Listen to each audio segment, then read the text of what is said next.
Terapia transfusional en el paciente quirúrgico no traumatizado. Como hemos visto en este congreso, pues hemos recibido muchísima información valiosa con respecto a la transfusión en el paciente traumatizado, y eso pues ya vemos que hay suficiente información sobre este tema. Realmente poco se ha escrito, de tal manera que me despertó interés, y con un grupo hemos trabajado este equipo. Mi reconocimiento al comité organizador por darme el gusto de estar acá con ustedes y poder compartir este tema. En realidad, para trabajar un tema como este, he estado con un equipo multidisciplinario, jefes de banco de sangre, anestesiología, hematólogos, tenemos unos consultantes externos. La moción salió de algún grupo de cirujanos que nos ha acompañado durante este trabajo, y por supuesto los residentes que siempre le dan vida a los temas.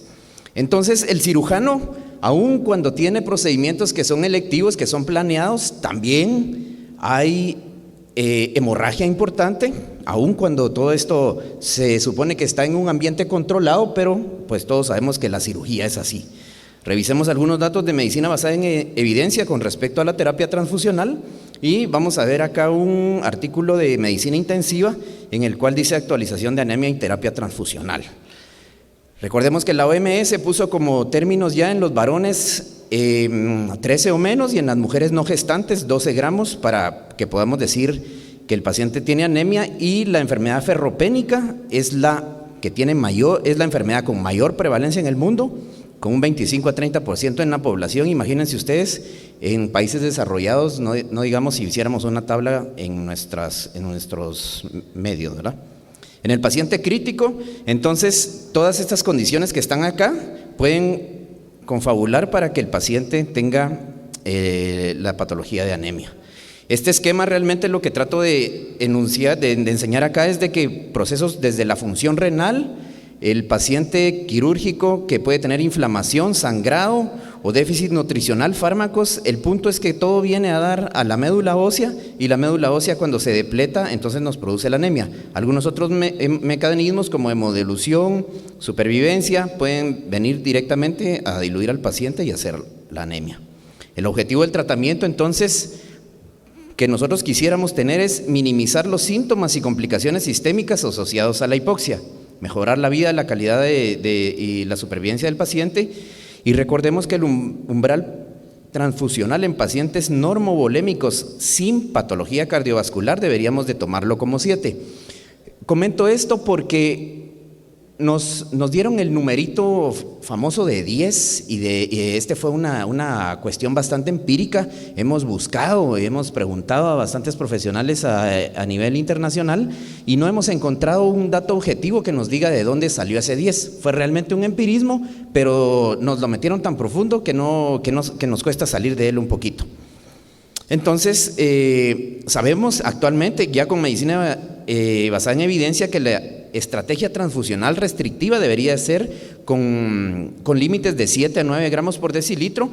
Esto reduce en un 54% todas las transfusiones que hacemos dentro del hospital, y desde luego hay un descenso en la mortalidad 30 días en los pacientes que tienen menos de un APH2 de 20 puntos. Por supuesto que tengan menos de 55 años. Los pacientes por arriba de 55 años, como mencionamos en algunas de las pláticas, ya son pacientes que tienen otro índice de comorbilidad o mortalidad. Esto sale porque en realidad puede ser que nos han enseñado que la transfusión solo hemos visto los aspectos positivos, pero también tiene efectos colaterales o efectos no deseados que probablemente seguramente van a desarrollar algunas morbilidades que nosotros no deseamos y que el paciente no tenía, y vamos a ver a continuación algunas particularidades de esto, ¿verdad? Se sugieren también evaluar los parámetros fisiológicos como son saturación venosa mezclada, presión tisular de oxígeno intracerebral y el índice de extracción de oxígeno. De tal manera que el 7 y 9 son valores adecuados en el paciente sin hemorragia aguda, el paciente que ya sangró pero que el sitio de sangrado ya está controlado. Entonces estos parámetros serían un poco más objetivos que solo decir que todos los pacientes por abajo de 10 deben de ser transfundidos o algunas cuestiones así, ¿verdad? Así que, por supuesto que sabemos que cuando tenemos indicación de transfusión no hay otra cosa que lo pueda sustituir. El shock hemorrágico es una indicación sin duda absoluta. de la transfusión se debe asociar también la hemoglobina más el estatus hemodinámico y también saber cuánto tiempo tiene con anemia. No es lo mismo un paciente que tenga una anemia aguda, un paciente que ya tiene una anemia crónica, que su metabolismo ya aprendió a compensar y el paciente se mantiene así por algún motivo. Así que las transfusiones halogénicas entonces tienen algunos efectos indeseados. Veamos cuáles son estas. Las reacciones transfusionales en el consenso experto, ha sido en el 2003 y realmente no ha habido un documento tan completo después de esta fecha que nos hable sobre esto, porque esto ya está bien estudiado, ¿verdad? Así que la clasificación de los efectos no deseados son inmunológicas, no inmunológicas, o podrían clasificarse como inmediatas y tardías. La reacción hemolítica es una de las clasificaciones, es una inmune, que podría ser inmune o no inmune, intra o extravascular, aguda o retardada. Ahí está anotada la incidencia, pero miren ustedes, tiene una fatalidad de hasta el 6% y una reacción retardada de 1 en 2.500 procesos de transfusión. La reacción transfusional febril no hemolítica se define como 1 grado centígrado de temperatura en las primeras 24 horas y en general se supone que da en 1 por cada 100 componentes transfundidos. La reacción transfusional febril no hemolítica, entonces, la fisiopatología son los anticuerpos del receptor contra antígenos leucocitarios o plaquetarios, la liberación de citoquinas del paciente como respuesta y que puede ser resultado del almacenamiento de las plaquetas. Las reacciones de tipo alérgico, entonces tienen una incidencia como urticaria de 1 a 3 infusiones de plasma y choque anafiláctico de 1 en 20.000 por cada componente sanguíneo que transfundamos. La fisiopatología pues es alérgeno exógeno y es mediada a través del anticuerpo IgG. Así que, ¿cómo deberíamos de manejar estas reacciones? Detener la transfusión, antihistamínico, probablemente deberíamos de usar epinefrina, hidrocortisona, aminofilina, dependiendo de los síntomas que tenga el paciente. Preguntarnos si es necesario, estrictamente necesario, continuar la transfusión. Los lavados son lavados en banco de sangre de las unidades que nosotros vamos a pasar. Solicitar los laboratorios que necesitamos y por supuesto la prevención es con lavados de las unidades que vamos a obtener. El daño pulmonar agudo, el TRALI, realmente es una entidad que casi no se documenta. Es diferente que no nos suceda a que no lo diagnostiquemos. Esa fue una premisa que nosotros entendimos en un estudio de investigación que hicimos. No es que no exista y nos parecía muy raro cuando miramos de primero este TRALI y decimos, bueno, a nosotros no nos pasa, pero es diferente que no lo diagnostiquemos. Entonces, el TRALI es un daño pulmonar agudo, el manejo es suspender la transfusión, medidas de sostén, los esteroides no está muy claro, realmente no se ha visto que no hay evidencia que soporte que tengan alguna utilidad en este síndrome. Y la prevención pues sería de no aceptar donadores que ya están implicados en alguna reacción de algún tipo y por supuesto filtrar la sangre, ¿verdad? Los diagnósticos diferenciales son sobrecarga circulatoria, reacción anafiláctica y contaminación bacteriana. Enfermedad de injerto contra huésped, esta es una reacción inmunológica por linfocitos de difícil diagnóstico, pero es una enfermedad que tiene bastante mortalidad. Así que el protocolo de manejo sería suspender la transfusión, acceso venoso, identificar qué tipo de reacción tenemos, muestras para estudio, vigilar, por supuesto, la perfusión renal y dopamina en dosis renales para proteger el riñón básicamente. Medidas de sostén, verificar la unidad transfundida y los laboratorios que necesitáramos nosotros. En cuanto al riesgo del daño renal en cirugía cardíaca, está bien estudiado en esta porque acá es donde más se transfunde rutinariamente, pero realmente nosotros sabemos que todos los pacientes que transfundimos son potenciales a padecer de complicaciones renales como consecuencia de la propia transfusión. El daño renal agudo entonces es una complicación seria y común de la cirugía mayor. La relación de la transfusión perioperatoria y el daño renal agudo después de la cirugía cardíaca resultó ser directamente proporcional. Este es un recordatorio también de que a mayor tiempo de almacenamiento de la sangre, los eritrocitos hacen cambios morfológicos irreversibles, lo cual promueve estados proinflamatorios. Esto hace que no se transporte bien el oxígeno y que se exacerbe el estrés oxidativo en los tejidos. Así que recordemos bien cuál es la justificación, la indicación o cuál es el objetivo por el cual nosotros estamos transfundiendo y veamos si estamos siendo consecuentes con la indicación de dicha transfusión. Se marca más frecuente el daño renal en los pacientes que ya tenían un daño renal o en los pacientes que son anémicos, de tal manera que nosotros tenemos mucha tendencia en la cirugía, o teníamos mucha tendencia a que el paciente cuando llega es un renal crónico, usualmente este paciente está anémico y nosotros lo queremos hacer llegar a puro tubo, a 10 gramos de hemoglobina para poderlo operar, y esta es una práctica que cada vez debemos ir abandonando.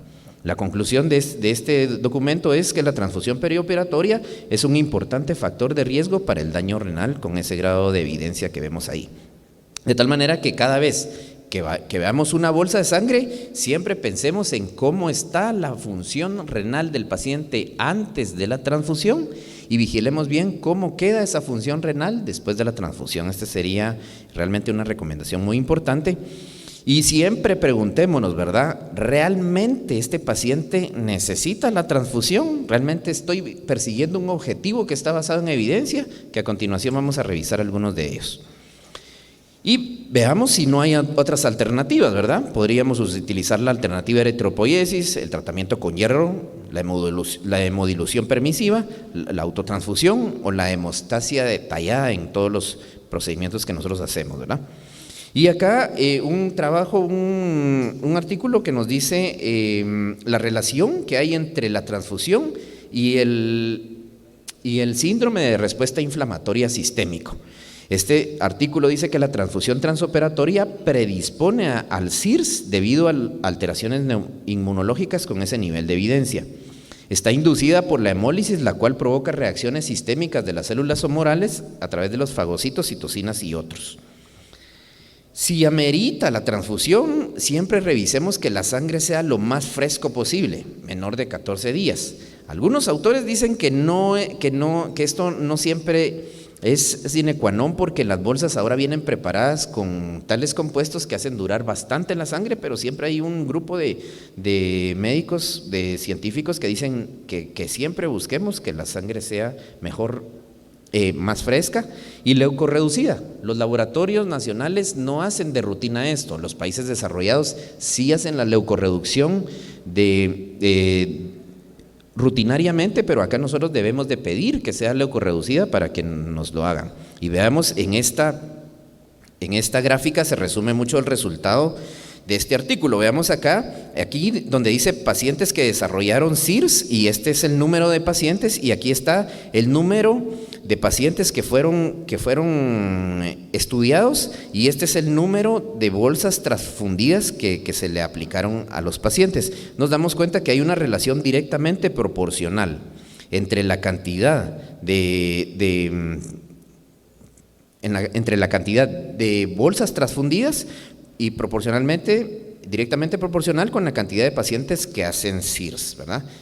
Acá está anotada la cantidad de unidades que fueron transfundidas, y vemos que entre más unidades transfundidas, más desarrollo de CIRS en el paciente post-transfundido. De tal manera que la conclusión de este artículo fue que con una transfusión por arriba de 7 o 8 unidades de sangre, hay un valor predictivo de desarrollo de CIRS de 20 a 25%. Así que sí es importante, ¿verdad?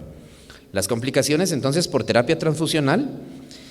Las infecciosas son unas de las que a veces más nos preocupan, pero fíjense ustedes que tienen la 4ª posición en valor de frecuencia, de tal manera que tal vez nos asusta más porque es las que más diagnosticamos, pero vemos que no es tan frecuente porque cada vez las pruebas de tamizaje son más efectivas. No obstante, sabemos que hay siempre falsos positivos y también periodos de ventana. Recordemos que son pruebas que son de proteínas ligadas al plasma, y eventualmente podría haber algunos fallos con estas pruebas. Así que, pues, complicaciones cardiopulmonares, tromboembólicas, infecciones posoperatorias es otro efecto no deseado, prolongación de la estancia hospitalaria, mortalidad hospitalaria, recurrencia neoplásica y disfunción multiorgánica son algunas de las principales efectos no deseados que tenemos con los pacientes que se transfunden. Nosotros hicimos un trabajo de investigación en nuestro hospital, en el cual es un estudio observacional descriptivo, en el cual comparamos los pacientes con pie diabético que fueron a amputación supracondilia, y comparamos los grupos del paciente que fue transfundido contra el paciente que no fue transfundido. Lo publicamos en esta revista, fue el Congreso Iberoamericano de Terapia Transfusional en Guatemala, y pudimos encontrar lo siguiente. Estas son las condiciones de ingreso que tenían los pacientes y le hicimos la comparación entre el paciente transfundido y no transfundido con un valor de P que está acá, el cual nos garantiza que fueron grupos homogéneos y que fueron grupos con características semejantes, porque el valor de la P es semejante en ambos. Y vimos estos resultados. Yo diría que los más importantes los voy a señalar acá con el cursor. Los días de estancia hospitalaria del paciente transfundido, que fue con promedio de 49 contra el no transfundido, vemos acá que sí hay una estadística, una P estadísticamente significativa entre el transfundido y el no transfundido, una estancia hospitalaria mucho más prolongada. Y veamos acá otras como complicaciones pulmonares, 33%.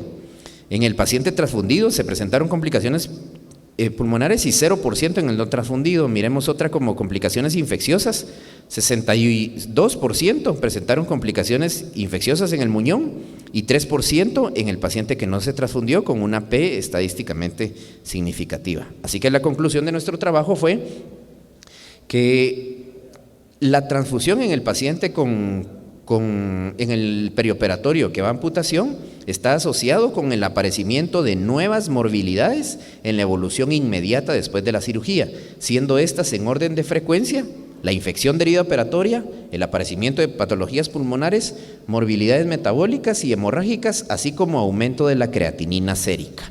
Solamente comprobamos lo que en la literatura estaba escrito, ¿verdad? Realmente descubrimos que sí nos pasan este tipo de complicaciones, pero cuando nosotros personalmente le preguntamos a alguno de los cirujanos de nuestro equipo, miren, ¿y a ustedes cómo creen que nos va con las transfusiones?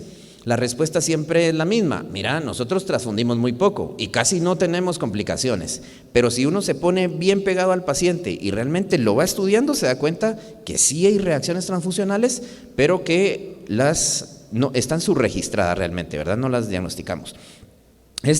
Una cirugía electiva donde estamos haciendo una hernioplastia por vía videolaparoscópica, técnica TAP, y acá lo que pasó es de que un vasito, una venita del ligamento redondo nos sangró, pero de pronto se vuelve un sangrado importante. Por eso me refería a la cirugía electiva.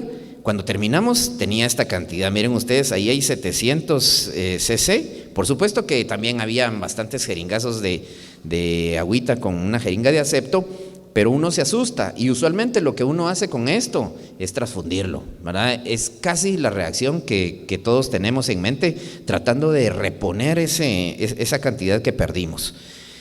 Acá les muestro realmente una corona mortis, ¿verdad? O sea, como en una cirugía electiva, si uno llega a hacer un mal movimiento, le pega la corona mortis, todos sabemos que ya el pronóstico del paciente puede cambiar, ¿verdad? De tal manera que estamos muy cercanos a esto todos los cirujanos, así que tenemos que tener muy presente cuando el paciente realmente amerita una terapia transfusional. Después terminamos el procedimiento, pero sí, cualquiera con un volumen de eso en el aspirador ya empieza a pensar en transfundirlo, ¿verdad? Y hay que evaluar al paciente si realmente lo amerita o no. Así que aquí hay una guía de manejo donde yo voy a dejar bien claro unas premisas que tenemos que ver para saber si un paciente necesita o está indicada la transfusión.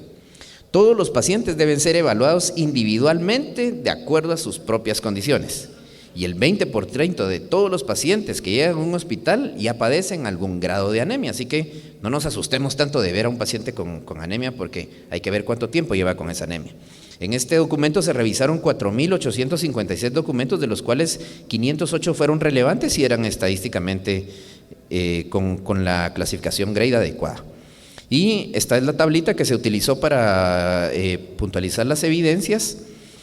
Entonces, primero dice comprender cuál es la complicación de la anemia. ¿Realmente esta anemia le está causando una complicación al paciente, sí o no? Esa sería la primera pregunta que debemos contestarnos para saber si ese paciente amerita transfusión. ¿Realmente el acarreo de oxígeno está causando efectos secundarios sobre la economía de este paciente? Esa sería la segunda respuesta. Y recordar que se descubrió la tolerancia de la hemodilución normovolémica en algunos pacientes. Esta es otra estrategia que podemos tomar nosotros.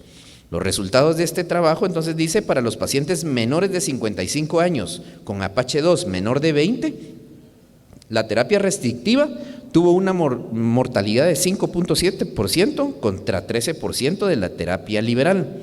Este fue un estudio de intervalo de confianza de 95%.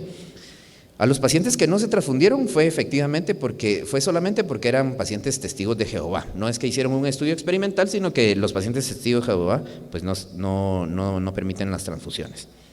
Las recomendaciones de este trabajo entonces dijeron que puede manejarse una hemodilución normovolémica o niveles tan bajos como de 7 a 9 y que no debemos de utilizar como gatillo disparador todo lo que esté arriba de 9 gramos de hemoglobina.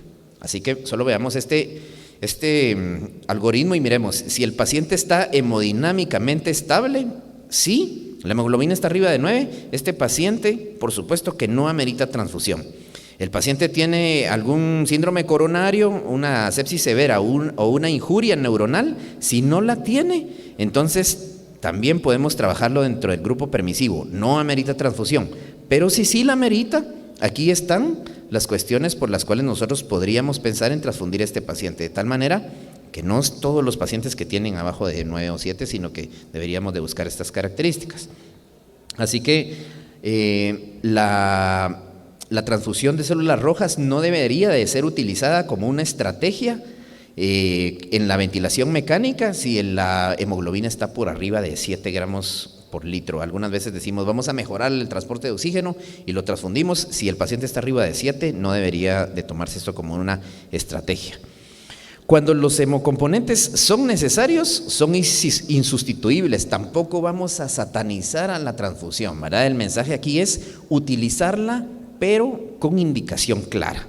Así que las alternativas a la transfusión, por cuestiones de tiempo me voy a ir un poquito más rápido: hierro oral o hierro parenteral. Tenemos una respuesta medular en una o 2 semanas. Y en pacientes con hemorragia aguda, por supuesto de que primero hay que manejar el volumen con cristaloides, con coloides, hierro IV, y valorar si realmente es oportuno hacer la estimulación con eritropoiesis. Los hierros intravenosos que hay disponibles en el mercado actualmente son varios, ¿verdad? Así que la dosis que nosotros vamos a poner depende de la dosis objetivo que tengamos para llegar en este paciente. Estos son otros elementos que podríamos utilizar para estimular al paciente para llevarlo a una hemoglobina rápidamente, ¿verdad? Y la eritropoyetina, recordemos que podemos tener resultados tan rápido como en 24 o 48 horas. Esto es básicamente porque hay un médico que se llama John Adamson que está actualmente haciendo marcadores biomoleculares para ver de qué manera puede estimular más rápido que la eritropoyetina. Esto es medicina del futuro, aún no tenemos conclusiones, pero el doctor está trabajando duro en esto. Acá un estudio de farmacoeconomía, porque ahora toda la medicina basada en evidencia también tiene que llevar farmacoeconomía, y aquí voy a enseñar básicamente el más importante. Si nosotros, para llegar a la meta que le pusimos a ese paciente, de llevarlo de la anemia a un estado fuera de anemia, miremos lo que en promedio cuesta. Si utilizamos hierro sucrosa, cuesta 436 libras esterlinas. Si usamos hierro dextrano, 253. Si usamos isomaltoside, 231 libras esterlinas. Si usamos carboximaltosa, 249. Pero miren, llevarlo con transfusiones siempre va a ser lo más caro. O sea que todas las alternativas medicamentosas van a ser más convenientes hasta en farmacoeconomía. Es más caro transfundir a un paciente que llevarlo con fármacos al objetivo que nosotros queremos. Cristaloides y coloides, pues debemos de utilizarlos por supuesto en el manejo del volumen. Acá están las fórmulas de cómo se calcula cuando nosotros queremos pasar complejos concentrados de protrombina o fibrinógeno. Factor 7 activado es otra de las alternativas que podemos utilizar.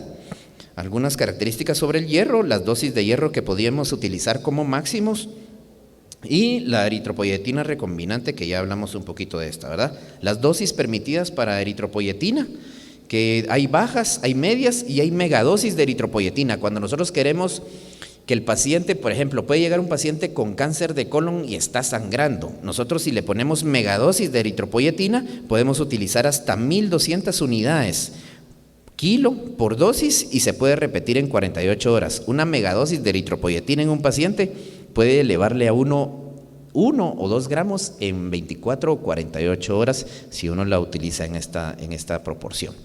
Así que hay cirugías sangrantes. Acá hay una en una safenectomía se fue la vena femoral y entonces tuvimos que hacer la reparación, y una cirugía que de lo que uno cree que van a hacer 100 cc puede resultar en unos 1000 cc de pérdida sanguínea.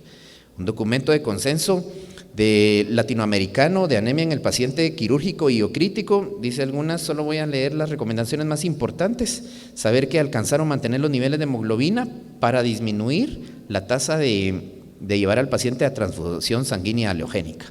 Nosotros deberíamos de determinar la presencia de anemia preoperatoria e instaurar el tratamiento adecuado. Es difícil que un paciente sea que no dé resultados, ¿verdad? La transfusión de sangre halogénica estaría indicada en pacientes quirúrgicos y críticos solamente en aquellos que no existe tratamiento específico o que fueron refractarios al tratamiento médico, y se administrará la cantidad mínima dependiendo de la situación de riesgo, ¿verdad? Mínima porque ya vimos que entre más transfundamos, más lo exponemos a algunos tratamientos no deseados. Realizar inicialmente el reemplazo del volumen perdido con cristaloides y coloides, aunque no hay evidencia que todavía soporte exactamente cuánto debemos de pasar de esto, ¿verdad? La cirugía mayor con alta probabilidad de desarrollar anemia posoperatoria, siempre se recomienda la administración de hierro endovenoso en el perioperatorio, es decir, pre, trans y posoperatorio. Miremos esta tabla, dice niveles de hemoglobina para definir la presencia y gravedad de la anemia en los adultos. Miremos que hay una para los hombres, una para las mujeres, otra para ancianos y embarazadas, de tal manera que no podemos estandarizar a todos en un número y decir por abajo de tanto hay que transfundir. Y veamos que hay que hacerle un ajuste, depende a la altitud a la que nosotros vivamos. Este es un esquema en el cual dice algoritmo de diagnóstico y tratamiento en pacientes con hemoglobina de 10 a 13.